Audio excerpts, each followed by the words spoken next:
Saudações, alunos! Começamos hoje mais uma aula de História para o segundo ano do ensino médio. E uma aula que a gente vai ver o fim da Revolução Francesa e a ascensão de uma das personalidades mais importantes da história. Todo mundo já ouviu falar de Napoleão Bonaparte, mas o que foi o governo dele? O que representou o governo dele, além do fim da Revolução Francesa? Mas vamos lembrar o que falamos na aula passada, nas últimas aulas. Primeira coisa que a gente conversou, foi 2 aulas atrás, foi as consequências do período do terror, a República Jacobina e o fim dela, justamente pelo terror. Depois nós estudamos o governo girondino, que foi feito através do diretório, e vimos que haviam várias revoltas contra esse governo, tanto de monarquistas como de novos jacobinos. E essas revoltas, essa instabilidade, fez com que os girondinos permitissem que um grande general francês subisse ao poder. Esse general, Napoleão Bonaparte. Certo? Qual que é o objetivo da aula de hoje? Identificar as principais características do consulado de Napoleão Bonaparte. Quais foram as principais políticas dele para dentro da França, para o interior da França? Reconhecer as características iluministas do seu governo. Sim, eu vou estar sempre falando de iluminismo para vocês, certo? E também as contradições. Napoleão não era só iluminismo.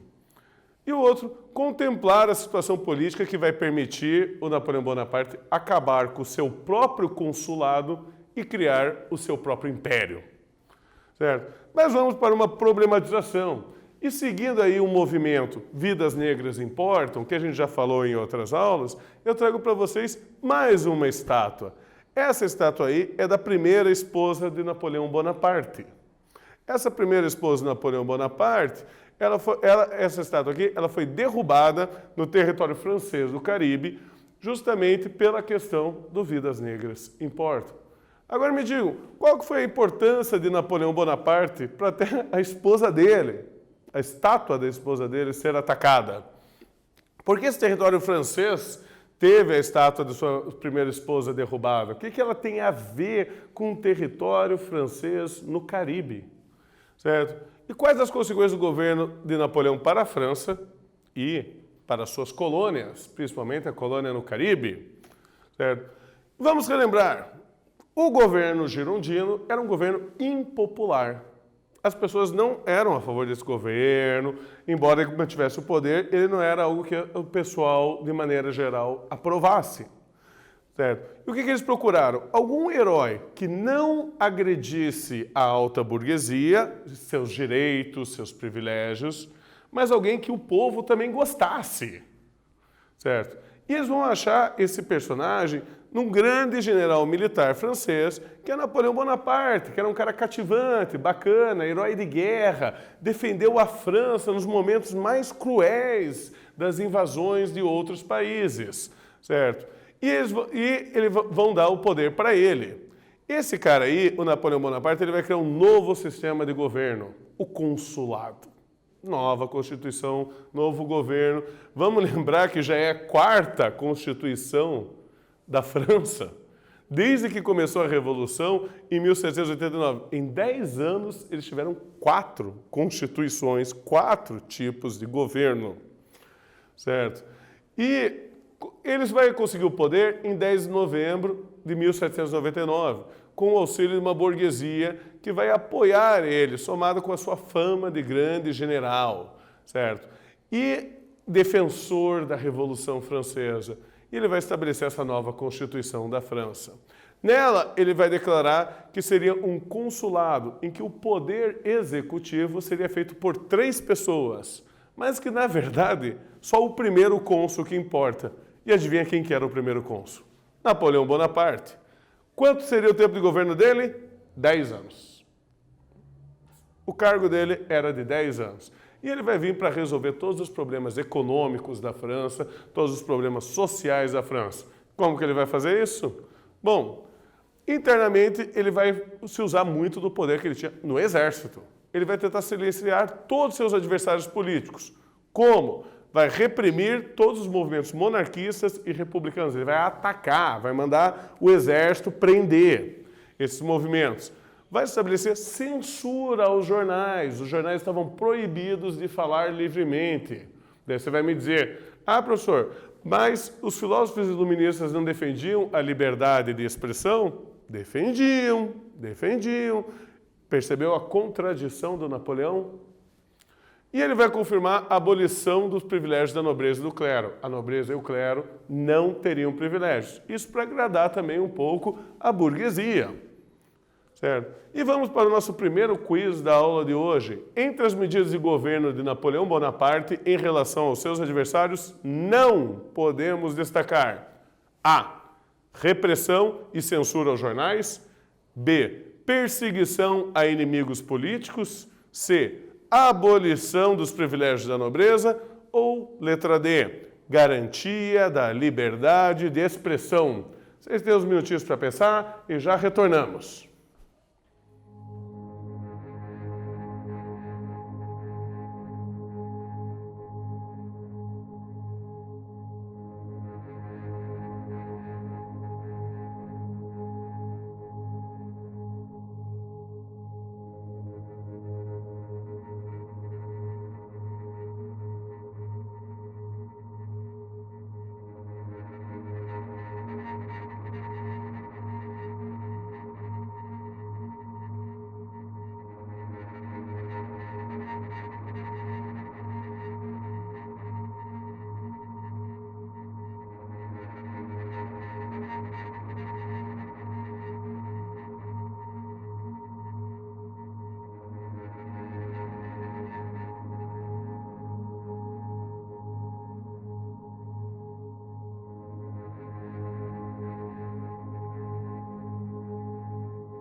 Respondido? Como sempre, um quiz para a gente ir aquecendo na aula de História. E a resposta correta era a letra D, a garantia da liberdade de expressão. Ele não garantiu isso. Ele censurou, justamente. Mas aonde ele vai se destacar no seu governo? Na economia. A economia vai ser o forte dele. Ele vai tentar reorganizar a França economicamente. Ele tinha um sonho de fazer a França seguir os mesmos caminhos da Inglaterra, da Revolução Industrial. E ele vai perseguir esse sonho. Como que ele vai fazer isso, então? Ele vai perceber que a França estava completamente, depois de tantos anos de revolução, guerras, invasões, ela tinha uma alta inflação, ela tinha desemprego, o campo, você não tinha certeza das terras, porque teve toda a divisão de terras que os nobres tinham abandonado, a própria igreja. Ele vai perceber que a economia francesa estava um caos. E ele vai pensar, o primeiro lugar que eu preciso trabalhar é nessa economia, é fazer a França se reorganizar economicamente. E como que ele vai fazer isso? Com a criação de um banco. Ele cria o Banco da França, certo? Em 1800, ele funda um novo banco, o Banco da França, o Banco Nacional. Era um banco único, certo? E ele vai falar com a alta burguesia que levou ele do poder, que deveria investir nesse banco. E junto com isso aí, ele vai lançar uma nova moeda, o franco. Essa moeda, o franco, vai ser a moeda nacional da França até a França aderir à União Europeia e passar a usar o euro. Então, é uma moeda que chegou a ter aí mais de 200 anos de duração, certo? Mas o que ele procurava fazer? Por que um banco ia resolver o problema? Porque ele ia pedir para a burguesia guardar seu dinheiro no banco dele, no Banco Nacional da França. A partir desse banco, ele ia controlar os empréstimos e investimentos. Ele ia decidir onde que você podia investir, quais indústrias desenvolver, para quem emprestar dinheiro, certo? E ele vai controlar a emissão da moeda, o franco. Vocês têm aqui ilustrado uma moeda de franco de 1806. O banco foi de 1800. Essa foi a moeda mais antiga que eu achei, certo? Mas, e com isso aí, ele vai tentar controlar a inflação.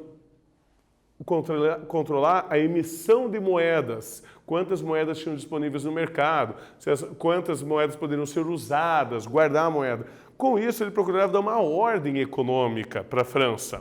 E é o que ele vai conseguir. Mas vamos para a nossa primeira atividade. Qual era a finalidade de Napoleão Bonaparte em fundar um novo banco e uma nova moeda para a França? A. Centralizar o controle sobre a inflação e investimentos. B.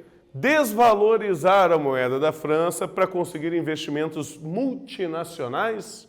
C.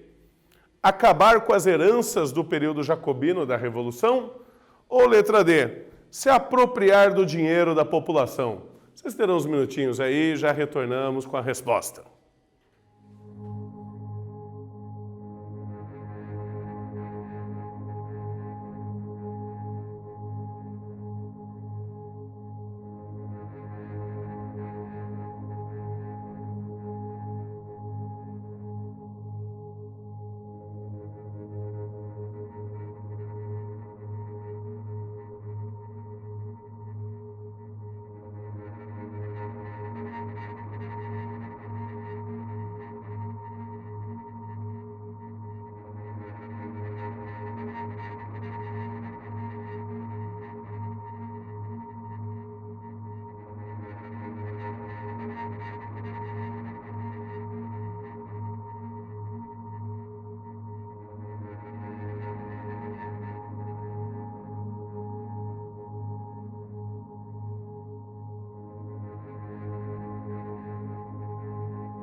Respondido, alunos! Resposta correta, alternativa A. Centralizar o controle sobre a inflação e os investimentos financeiros. Por que ele precisava disso? Porque ele não, para você estruturar novamente a França, ele precisava de dinheiro. O que ele faz? Ele convence a burguesia que levou ele ao poder que se desse dinheiro para o banco dele, ele ia ajeitar a economia e dar ordem para a sociedade. Mas para isso ele precisava de dinheiro. Então ele pega esse dinheiro como um empréstimo, um fundo, e ele vai fazer várias coisas. Para a população, como que ele vai resolver o problema? Primeiro, como ele controlava os empréstimos e a moeda, ele vai acabar com as revoltas populares, tanto no campo como na cidade. Mas o que dinheiro tem a ver com isso? Bom, no campo, ele vai conceder o título de proprietário de terras para aquelas terras que os jacobinos já haviam distribuídas. Lembram daquelas terras que os nobres fugiram com medo e abandonaram, e os jacobinos venderam ou doaram essas terras para a população? O Napoleão vai dizer, essa terra é sua mesmo. Pode cultivar, pode plantar, está aqui o documento. E na cidade, o que ele vai fazer? Um grande projeto de obras. Usando desse dinheiro do banco, ele vai fazer a construção de estradas, que daí vão permitir que a comida do campo venha para a cidade, praças, prédios públicos, e assim ele vai garantir que aquelas pessoas que estavam com poucos salários, estavam desempregadas, agora vão ter um emprego. Isso vai ajudar a acalmar a população e acabar com o ânimo revolucionário da cidade. Certo? E vamos então para a nossa segunda atividade. Explique quais foram as políticas de Napoleão durante o seu consulado para garantir o fim das revoltas populares na França. Vocês terão um tempinho para pensar e responder e já retornamos.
Respondido, alunos? Vamos lembrar novamente que essa é uma questão discursiva, vocês são livres para escrever o texto de vocês, mas alguns pontos têm que estar presentes nesse texto para que o professor de vocês considere correto. Não é qualquer texto que está certo.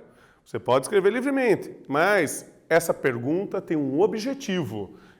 E eu trago aqui uma sugestão de resposta para vocês, em que eu falo que ele garantiu a propriedade das terras aos camponeses e, através de um grande programa de obras públicas, procurou garantir o trabalho e salários para os trabalhadores em geral. Então, quais são os pontos? Garantir a terra dos camponeses e garantir trabalho e salário para os trabalhadores. Isso tem que estar na resposta de vocês. Tá? E gostaria de lembrar vocês sempre de acessar o Google Class, responder a chamada obrigatória que vocês têm que responder e sempre manter contato com o professor de vocês, que sempre vai poder te dar maiores dicas, informações, textos, sites, documentários que vocês possam ver se estão interessados na fantástica vida de Napoleão Bonaparte.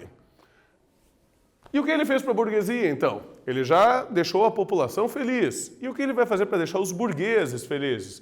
Bom, para garantir, ele vai conceder empréstimos para a indústria. Lembre-se que os girondinos eram a alta burguesia, empresários, industriais. E vai investir em estradas e canais, barateando o custo da mercadoria, o que garante maior venda da mercadoria. Isso aí vai favorecer as atividades econômicas da França. Ele vai construir ginásios e liceus e cursos obrigatórios para melhorar a qualidade técnica dos trabalhadores. Esses ginásios e liceus ensinavam principalmente cursos profissionalizantes, para que esses trabalhadores entendessem melhor o trabalho industrial, fabril, técnico. E ele vai promover a construção de universidades para formar as novas lideranças técnicas que vão assumir papel na indústria e no comércio e as novas lideranças políticas da França. Lideranças mais de acordo com o governo da burguesia. Certo? Então isso ele vai favorecer a burguesia, dando aí uma melhor estabilidade. Mas a pérola da coroa de Napoleão Bonaparte vai ser o Código Civil de 1804. Esse Código Civil vai ser um grande código de leis para todos os cidadãos franceses. Esse código é tão importante, que até o Código Civil brasileiro é baseado, é inspirado no Código Civil de Napoleão Bonaparte, certo? Só para você ter ideia, o próprio Napoleão Bonaparte, ele vai dizer que depois de todas as vitórias e derrotas militares que ele teve, que nós vamos falar na próxima aula, ele vai dizer que todas as vitórias dele vão ser esquecidas. Mas o Código Civil que ele escreveu, esse vai ser sempre lembrado. Ele estava certo. Certo? O que ele vai trazer no Código Civil? Então, vai ser um grande livro, cheio de leis, cheio de direitos, deveres, regras, explicando como vai funcionar a sociedade da França a partir daquele momento. E algumas coisas básicas ele vai garantir. Primeiro, a igualdade jurídica. Não importa onde você nasceu, que você nasceu, se é rico, se você é pobre, isso, aquilo, você tem os mesmos direitos e os mesmos deveres. Segundo, a defesa da propriedade privada. Ninguém pode atacar sua propriedade privada. Terceiro, a igreja e o Estado vão ser separados.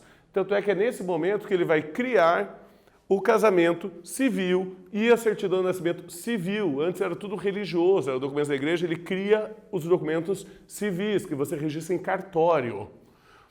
Proibia os sindicatos e greves de trabalhadores.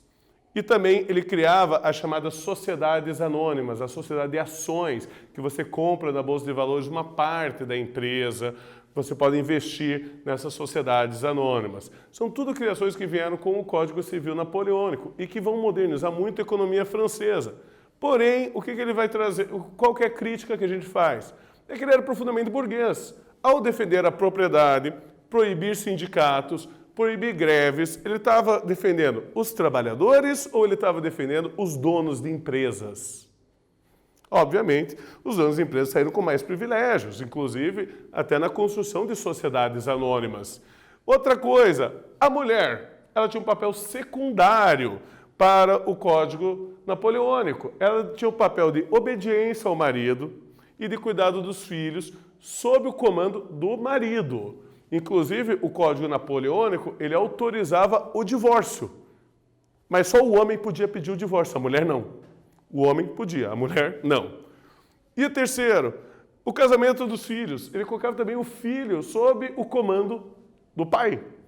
A ponto de que, mesmo que o filho fosse maior de 25 anos de idade, ele só podia se casar se o pai autorizasse.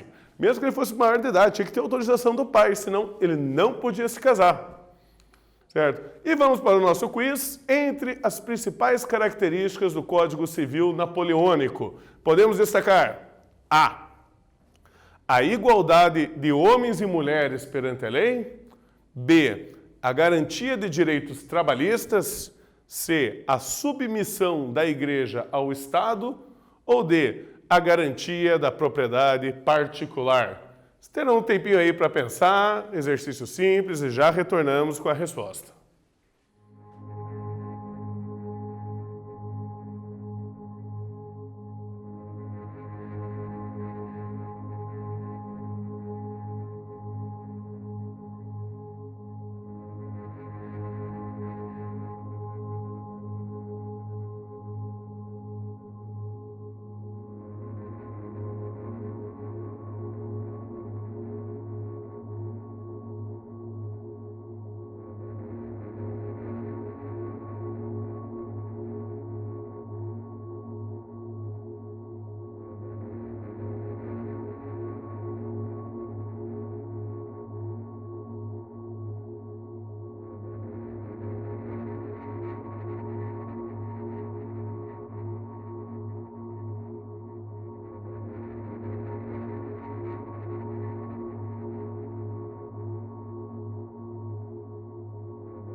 Respondido mais um quiz simples aí para a gente manter a temperatura do corpo, manter a temperatura da mente.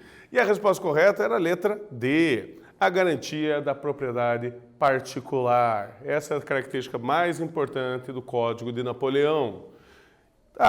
Então ele agradou a população, agradou a burguesia. Quem que falta agradar na França? Os nobres e o clero. Lembre-se que o nobre tinha fugido até da Revolução Francesa.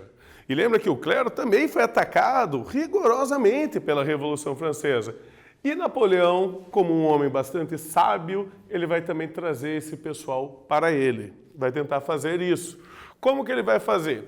ele vai permitir que os nobres retornassem para a França, mesmo que eles tivessem fugido e ajudado a Áustria, a Prússia, que estava atacando, ele vai permitir que eles retornassem à França, que eles trouxessem sua riqueza de volta para a França, e eles mantivessem até o título de nobre, só que não fazia nada de diferente, era só um título, era só um nome agora. Tá? Desde que esse pessoal não reclamasse as terras que eles perderam. Se eles quisessem, eles podiam voltar e trazer a sua fortuna e colocar no Banco da França, onde ele seria bem usado para desenvolver a França. Quanto à igreja, ao clero, ele vai permitir também esse clero retornar para a França, mas ele não vai dar nenhum retorno. As terras ele também perdeu. Tá? Mas ele vai pagar uma indenização à Igreja Católica. Ao Papa ele paga, mas ao clero ele não pagou. Tá? O clero ele permitiu que eles voltassem a exercer sua atividade. E ele vai restaurar o calendário gregoriano, esse calendário cristão, janeiro, fevereiro, março, dezembro, Natal, Páscoa, esse calendário que era usado na França e que os jacobinos, durante a Revolução, tinham trocado o calendário pelo calendário revolucionário.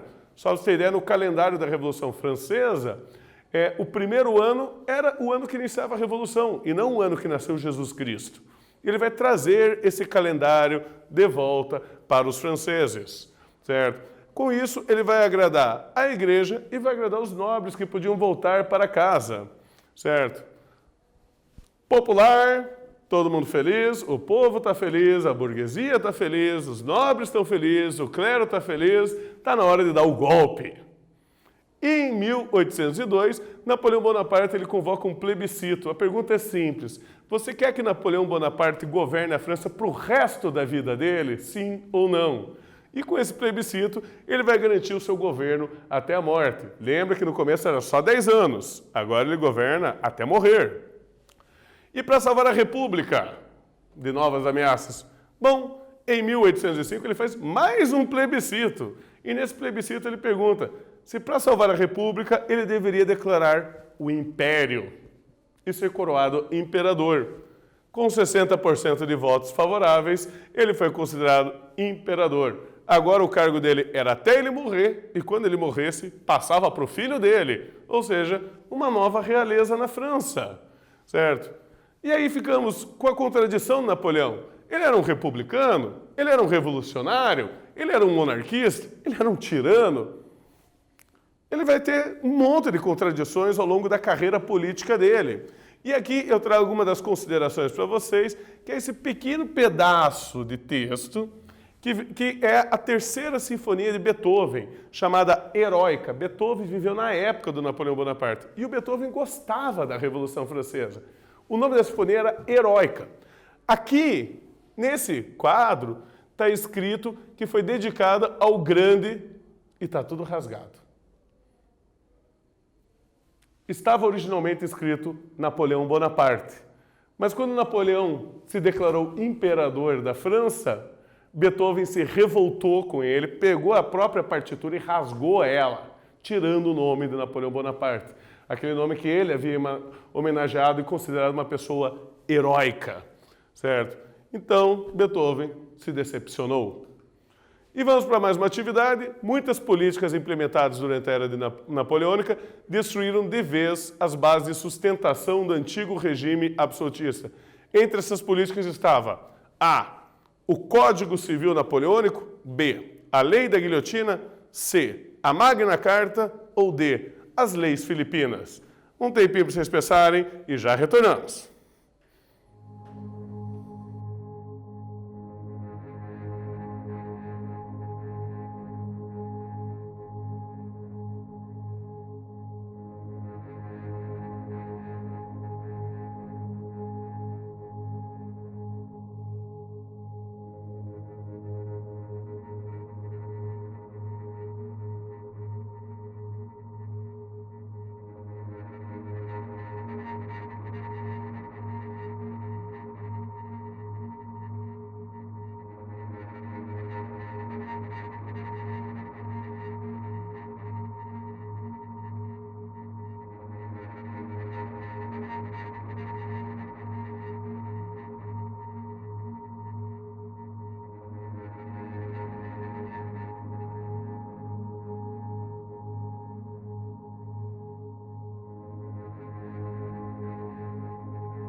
Respondido, alunos! Resposta correta, letra A. O Código Civil Napoleônico, aquele que sempre será lembrado, certo?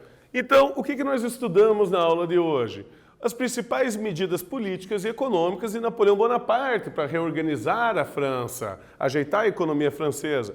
As principais características do Código Civil Napoleônico e a transformação do consulado em um império. E para a próxima aula, vamos falar não mais do cônsul Napoleão, vamos falar do imperador Napoleão e da sua brilhante carreira militar, a qual vale a pena ser estudada. Aguardo vocês na próxima aula e continuem estudando.